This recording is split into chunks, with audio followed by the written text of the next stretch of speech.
If you want to build self-confidence, you would do well to listen to the words of Marcus Aurelius. He was the emperor of Rome from 161 to 180 AD, and is considered as the last of the 5 good emperors during his rule.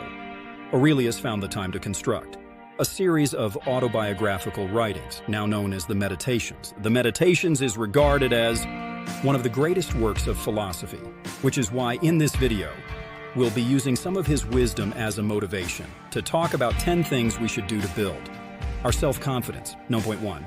Focus on building your character, Marcus Aurelius says. Consider at what price you sell your integrity, but please, for God's sake, don't sell it cheap. In the initial phases of our lives, our self-confidence is developed by the love and affection we get from our family members, but it only serves as a foundation on which our confidence can grow. We need additional skills to aid us in social situations where we may feel uncomfortable. People skills and a strong character are basic assets that we really need. Character refers specifically to the moral dimension of the self. Character development deals with developing your personal integrity and internal compass of acceptable behavior. The formation of character involves a continuous self-evaluation process in which individuals compare their description of themselves as they are, which is the real self, with their descriptions of themselves as they would like to become, which is their ideal self, and as they fear becoming their dreaded self. According to the Stoics, we should use every occasion, every challenge, as a way to exercise our character, to become a better human by constant application. We should seek to become kind, honest, and hard-working people. We should educate ourselves and learn to treat everyone with respect, because your character is the one thing that can never be taken away from you. A man can rise or fall just due to the virtues or faults of his character, and it's often this that leaves a legacy. 2. Practice self-acceptance. In the words of Marcus Aurelius, be content to seem what you really are. Self-acceptance is the cure for perfectionism and unhappiness. It's so easy to focus on your faults. Everyone can dwell on their insecurities instead of the things about themselves that they're happy with. And doing this can cause you to dislike yourself. You may also be too busy focusing on the others around you and not focusing on loving yourself. Some people don't want to be alone and fear to do things on their own. This can really hinder your journey to self-love, as you have to learn to be comfortable being with yourself. Self-love is one of the best things you can do for yourself. Being in love with yourself provides you with self-confidence, self-worth, and it will genuinely help you feel more positive. You may also find that it's easy for you to fall in love. Once you've learned to love yourself first, when you truly love yourself and you're happy, you should stop comparing yourself to others so much and should find yourself more confident, not worrying as much about what others think of you. Understand that you're a whole and complete person as you are. No one expects perfection from you. If you're overweight, your friends call you fat, and you think less of yourself. You don't do that. Accept what is. Love yourself regardless. When you're ready, you can always get into eating more healthily and exercising more. Like the ketogenic diet, you can do intermittent fasting with weightlifting, and then see the amazing transformation after a couple of months. There are many ways to practice self-acceptance, but the most important of them is being honest and forgiving yourself. Reflecting on your mistakes can help you forgive and forget. If you can look back at some poor choices you may have made and forgive yourself, you can start to move on and forget about the past. Loving yourself, despite any mistakes you made in the past, is great for your self-worth.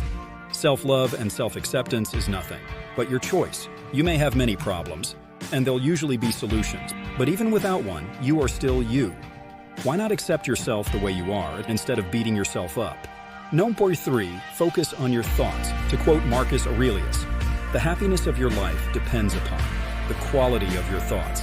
If you chronically feel down about yourself, it may not just be an issue of negative thoughts here or there, but instead, it may be that your core beliefs about yourself are negative. Ideas like, I'm unlovable or I'm a loser, might be at the bottom of most of the decisions you make. So that's where you need to start. Challenging such a fundamental idea can seem daunting. That concept has a really good lawyer in your head, who's constantly presenting tons of evidence to prove his case that you're a loser. So make a list of all the proof you have in your mind. That supports the argument that you're a loser. Now that you've presented that case, you need something that's lacking, a defense lawyer, to challenge this notion. Now sit down and make a second list. A list of reasons you're not a loser. Why the first lawyer is wrong. Having that list of reasons you're pretty darn awesome will help you dismiss that negative core belief and replace it with something more honest, accurate, and rational. It may seem scary or even impossible to change your thoughts, but you can. Change your thoughts to improve your self-esteem. The automatic thoughts you've had for years are familiar and served a purpose at one point in your life, however. Think about how many of these are negative and hurtful. The more negative thoughts you have, the lower your self-esteem will be. So wouldn't it be nice to change your thoughts and improve your self-esteem? Known for, make a plan and stop thinking. As we learned from Marcus Aurelius, turn your desire to stone, quench your appetites, and keep your mind centered on itself. The truth is that we live in the age of procrastination. We waste far too much of our time in making plans, attending meetings, strategizing, but getting nothing done. Sure, if you don't have any goals to work towards, that's the first step. But once you decide on your goals, it's time to stop thinking and start doing. Thoughts and plans don't mean anything. A genius idea is not of any worth either. Not unless you put the work in. And take the steps necessary to make it a reality. Want to switch careers? Great. Decide something new to try. Then go get qualified or certified. Then start applying for jobs. Want to finally get in shape? Awesome, lift weights 3 times a week. And start eating the right amount of calories. Stop doing research. Stop getting prepared. And stop telling everyone about your sweet plan. And just get started today. Because planning is just planning, and it won't help. It's your actions that boost your self-confidence, and because you'll be getting things done. There's a reason the ancient Stoics, like the great Marcus Aurelius, was so successful and accomplished, and that's because they took action, over and over again. Number 5, keep your word. We're told by Marcus Aurelius to live up to it. Make good on your promises. Be what your father hoped for you to be. Keeping your word is critical to restoring your sanity. And creating a meaning-driven life. Keeping your word means honoring what you commit to it, keeping your promises with everyone, and especially with yourself. When we promise ourselves that we'll do something, or promise to stop doing something, we feel it's for our own good. We believe that life will be more satisfying with. The change what we often fail to take into account is that the promise is not just about improving relationships or conditions in one's life, but it's also a test of integrity. To have integrity is to honor one's word, to know that we won't do anything unexpected or surprising that would have us break our word, and to recommit to our word if we find ourselves faltering. Making a promise to someone is one of the most powerful forms of communication in existence. Yet how many times do you make vows that you can't possibly keep? You tell a friend, your child, your partner, that you'll do something for them. But then you don't actually go and do it. We already know. Breaking promises has a disastrous effect and not only disappoints the person we promised, but it also erodes bits of our self-esteem too. Brain research shows that breaking promises actually registers in our brain activity, showing up as emotional conflict for the promise breaker as a result of suppressing their honesty. Keeping our promises is the key to experiencing life as we dream it to be. Number 6, take ownership of your actions. As Marcus Aurelius so succinctly puts it, do your job without whining. The inability to accept responsibility is a telltale sign of low self-esteem. This shows up when someone is indecisive and when they blame other people. People blame others because they believe what you do is who you are, which means when you make a mistake, you somehow diminish yourself. They don't realize. By blaming others, they've made themselves powerless.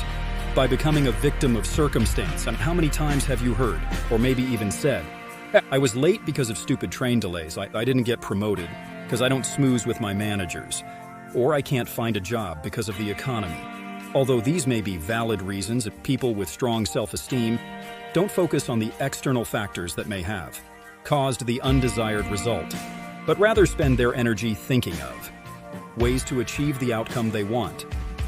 They don't put themselves down for making a mistake. They just learn from the experience and move on.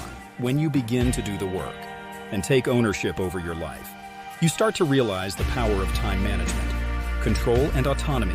You live your life on your terms. This way, truly is the only way. Number 7, don't speak too much about yourself.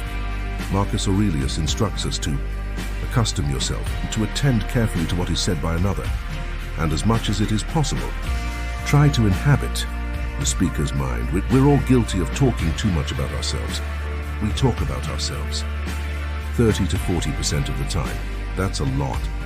Studies have shown that talking about ourselves is strongly associated with increased activity in the mesolimbic dopamine system, the same part of our brain that experiences pleasure through things like food, sex, and money. That the truth is, no one wants to sit through a slideshow from your latest outing on your latest gadget. No one really wants to hear another person going on and on about themselves. Though all of that talking is costing us time, productivity, and energy, it's also costing us our credibility and our relationships. People who go on and appear to undervalue others' contributions, lack curiosity and self-awareness, and seem self-absorbed and even nervous. And this is just terrible for your self-confidence. We should stay away from the conversations that concern with gossiping and passing judgments on people. To indulge in gossip and judge people who aren't present to defend themselves simply doesn't seem to be the virtuous thing to do. We should instead develop our listening skills and respond less to gossiping and passing judgments, and occasionally introduce a challenging topic that you feel might lead to a mutually beneficial conversation with your friends. Number 8, remind yourself of death. Marcus Aurelius says, you could leave life right now. Let that determine what you do and say and think. The Stoics made it routine to keep the prospect of death in mind, and you too can practice this every morning. There's a phrase within the Stoic philosophy called memento mori, which means remember that you will die. The point of this reminder isn't to be morbid or promote fear, but to inspire and motivate and clarify. This morning routine will help you approach your daily life fearlessly and make you feel confident about doing things that really matter. Reminding yourself that every day has value and every day that passes is another day closer to your expiration date can provide the perspective and motivation necessary to help you prioritize your life in a way that reflects the kind of person you truly want to be. Number 9, ignore the naysayers. As we learn from Marcus Aurelius, when another blames you or hates you, or people voice similar criticisms, go to their souls and penetrate inside and see what sort of people they are. You will realize that there's no need to be racked with anxiety that they should hold any particular opinion about you. Naysayers are the people who criticize, object to, or oppose something. The naysayers just love to say nay whenever you step out of the norm and declare what you want and that you're going to do whatever it takes to achieve it. You will attract naysayers, and they might love you, but they're afraid of progress, and so they're against everything, and their opinions are just terrible for your self-confidence. When you don't have self-control over what other people think or how they act around you, you do have control over how you react. Their voice does not deserve to be heard. Don't hand over your peace of mind to outsiders to disrupt it as they please. The truth is, you're the average of the 5 people you spend the most time with. So if someone just has a history of being a naysayer, ignore them. Number 10, have an evening confidence ritual. In our final quote from Marcus Aurelius, he tells us, these are the characteristics of the rational soul: self-awareness, self-examination, and self-determination. It reaps its own harvest.